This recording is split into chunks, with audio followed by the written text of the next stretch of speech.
This lecture equips you with the practical negotiation strategies needed to advocate for security in an environment full of competing priorities. As a security leader, you often won't have direct authority, but you still need to influence decision makers, justify investments, and align security with business objectives. This means learning how to negotiate effectively with peers, executives, vendors, and technical teams to create win-win outcomes for security and the business. In the real world, security doesn't always come first. You'll regularly find yourself in situations where you need to balance risk with deadlines, budgets, or operational needs. Whether you're negotiating with IT on patch timelines, with procurement on vendor requirements, or with the executive team on security investment, your ability to influence others is just as important as your technical knowledge. Negotiation in cybersecurity isn't about winning. It's about alignment. You need to meet stakeholders where they are, understand their constraints, and build a shared understanding of risk.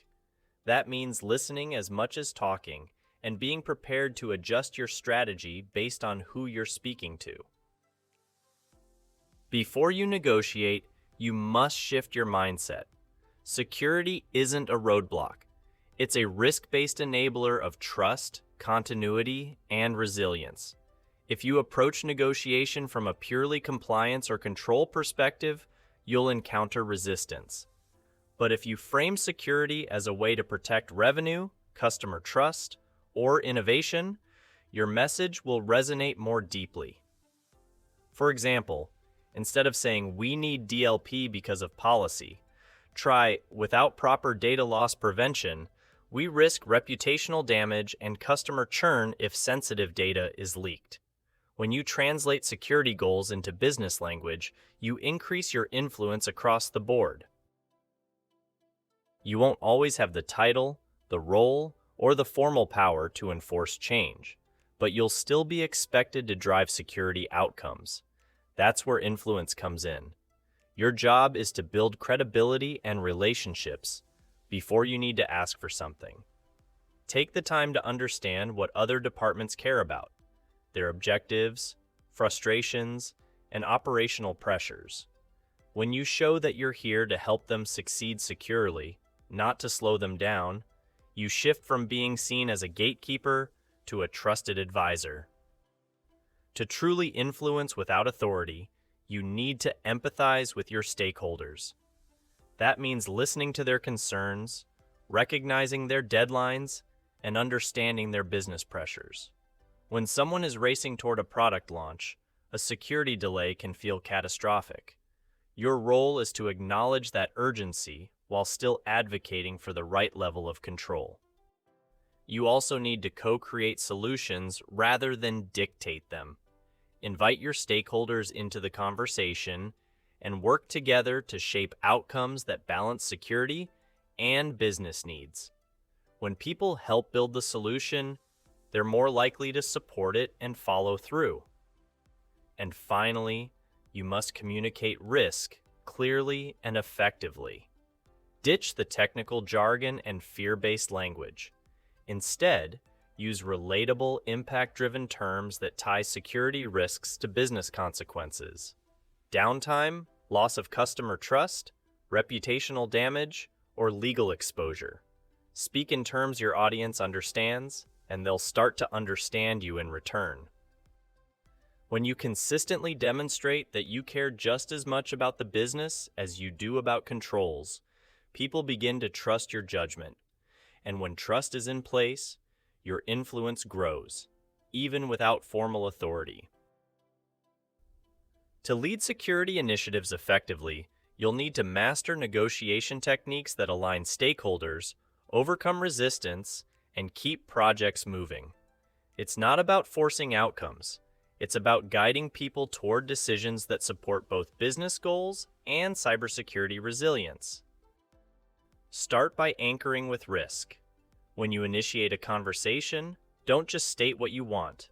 Ground your position in real-world risk. Explain what could happen if action isn't taken, and back it up with data, examples, or precedent. Then contrast that risk with the cost, time, or effort required to address it. When you frame your recommendation as a logical response to measurable risk, you give your stakeholders a compelling reason to act.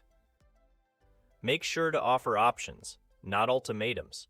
People don't respond well to being boxed into a single path. Present 2 or 3 viable solutions that achieve the same objective, but vary in complexity, investment, or timeline. This gives your stakeholders a sense of ownership in the decision and shows that you're flexible while still staying true to the security goal. Use reciprocity to your advantage. When you're willing to compromise on low-risk or non-essential items, you demonstrate goodwill and build rapport. That makes it easier for others to support you when it's time to push harder on more critical controls. Being strategic about where you bend creates space for influence where it matters most. Create urgency by connecting your message to the current landscape. Tie your recommendation to regulatory deadlines, recent breaches in the industry, or new threat intelligence. When your stakeholders understand that a delay could mean exposure or missed compliance, they're more likely to prioritize your proposal. You'll often hear objections like, "This will slow us down." Your job is to reframe those objections into long-term advantages. Show how a security control might enable faster recovery during an incident, reduce operational disruption, or build trust with clients. When you align your ask with business outcomes, resistance often melts away. And finally, know your BATNA, your best alternative to a negotiated agreement. Always walk into a conversation knowing what you'll do if the answer is no. Having a clear fallback gives you confidence and allows you to negotiate from a position of strength. It also keeps you grounded, so you don't overcommit just to close the deal. When you use these tactics skillfully, you turn negotiation into one of your most powerful leadership tools, not just for winning arguments, but for building lasting alignment. To negotiate effectively as a security leader, you need more than a strong opinion. You need credible data, situational context, and the confidence that comes from being well prepared. Influence isn't about being the loudest voice in the room. It's about having the most compelling evidence, presented in the right way, at the right time. Start by equipping yourself with risk registers and threat intelligence. These give you the facts you need to justify why your request is urgent and relevant. Whether it's an emerging vulnerability, a regulatory shift, or a known threat actor targeting your industry, having this information allows you to frame your recommendations as timely and essential, not optional. Next, leverage metrics and dashboards to make trends visible and measurable. Show how security risks are evolving, where your current controls may be underperforming, and what improvements are possible. When you translate technical data into visual, executive-ready insights, you empower stakeholders to make informed decisions without needing to be security experts themselves. Use stories and case studies from your industry to bring your message to life. A compelling narrative about a competitor's breach, a failed audit, or a successful recovery can turn abstract risks into relatable consequences. Stories connect emotionally and help others see the real-world impact of inaction or the benefits of proactive security investment. Finally, don't underestimate the power of security champions within departments. These are trusted insiders who can advocate for your message, translate it into operational language, and help drive grassroots buy-in. When peers promote your cause, it feels less like a top-down directive and more like a shared priority. Your influence grows when you're not the only one carrying the message. So, build your network of allies, equip them with the tools they need, and let your strategy scale through the voices of others. That's how you turn influence into action. So, what's your leadership takeaway? As a security leader, your ability to negotiate defines your impact. You won't always have the final say, but with empathy, strategy, and clear communication, you can steer outcomes in the right direction.